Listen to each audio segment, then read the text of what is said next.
Hello everybody, Samson and I are out on a walk, and I wanted to talk about a topic just with a lot of the influx of training stuff that we've had going on.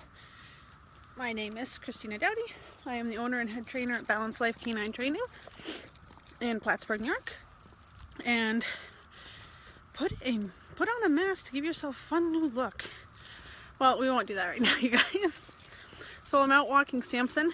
I was talking to a couple of people recently about some experiences that some of our past clients have had with other trainers, and probably two things that came to mind that I was a little frustrated and a little disappointed with some of the other trainers out in the community, not necessarily just ours, but just in general, the training community worldwide, of things that they thought were appropriate or acceptable in being a professional trainer. So we have our own pack of dogs. That's where I'll start. So we have 3 of our own personal dogs. I believe a trainer should have their own personal dog. It just shows that they can live with a dog, train a dog, go through daily activities with a dog. And some might be between dogs, and that's fine, that's understandable. But I really think that there's value in either having video or accomplishments or even displaying in front of clients or during a demo or something what you can do with your dog. Now, I'll be the first one to admit our dogs are not perfect. Our dogs don't always, have the permission to rush up to people and say hello because they've had issues with strangers in the past. Same thing with other dogs. But I could bring them out to most locations or in front of a client, or I have several videos working with my own personal dogs where they can do basic obedience at home and in new places. I think that is a strict requirement that everyone should look for in a trainer, is what can they do with their dog. Now, I'm not saying we don't do shows, we don't do competitions, and sometimes that can be false advertising, you guys. I see a lot of really awesome show dogs who do great stuff in the ring, but their owners can't even walk them down the street, you guys. They can't even live with them in the house. They have to kennel them. So that's a really big telltale sign for me of how are they going to help you with your family dog that you're struggling to walk down the street? How are they going to help you to teach your dog to stay on its bed during dinner or a family event if they can't even live with their own dogs that they train and they show and they promote as their professional standing in the industry? So that's a big thing for me. Another thing that it's not necessarily laughable, it's kind of disappointing, is I've heard a lot of my past clients talk about having evaluations or experiences with other trainers where their dog has issues with other dogs and they bring out a stuffed dog. If you have a trainer or an evaluation that brings a stuffed dog out to work with your dog on leash reactivity or dog-dog interactions, run away.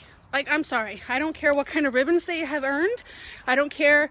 I mean, it's one thing to use a prop in the corner of the room as a distraction, but that should not be your basis and your ground standing point for evaluating and judging how a dog interacts socially with other dogs, you guys. It's not okay. It's just not right. So, 2 things. How does your trainer work with their own dogs? What can they do with their own dogs? And I'm not saying, let's go this way, buddy.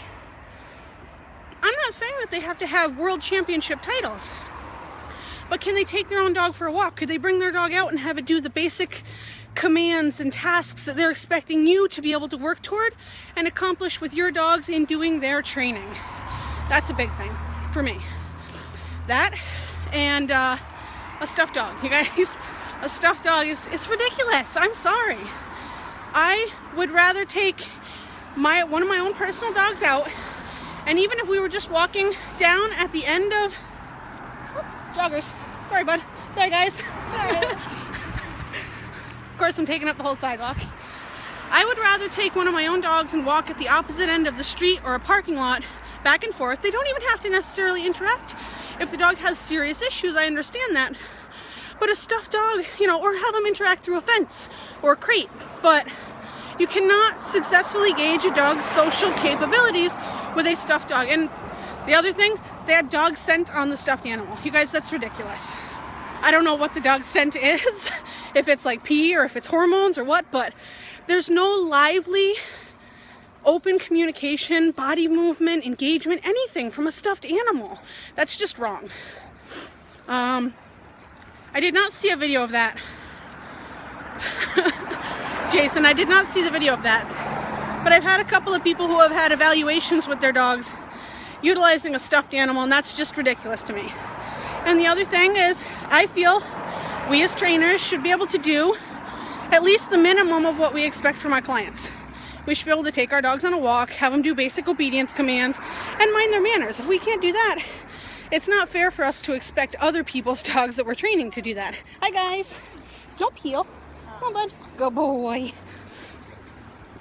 So those are two things while I'm out walking with Samson that I really wanted to touch on. Just do a quick, nope, let's go, bud. Just do a quick live video on that.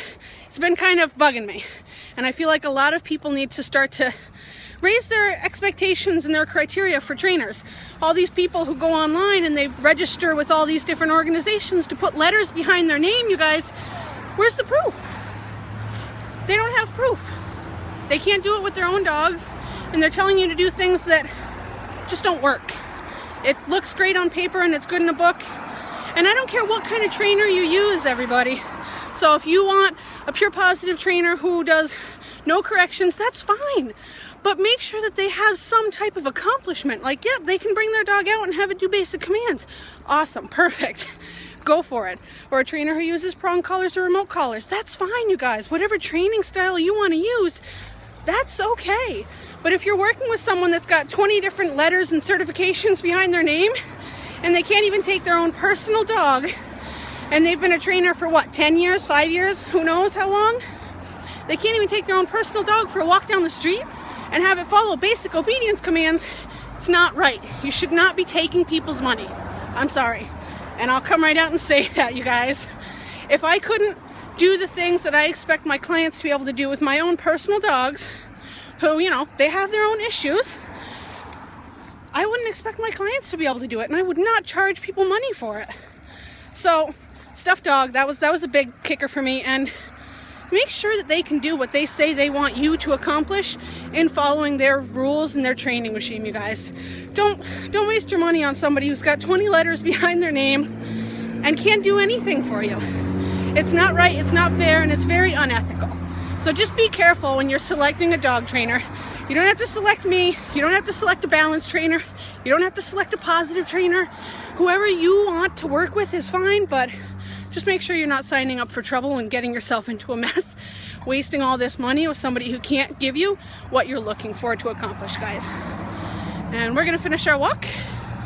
Samson's doing pretty good. He gets tired pretty easily, so we have to separate our walks from our training. So I don't want to tire him out too much before we go and do some evening training, you guys. Thank you everybody for tuning in.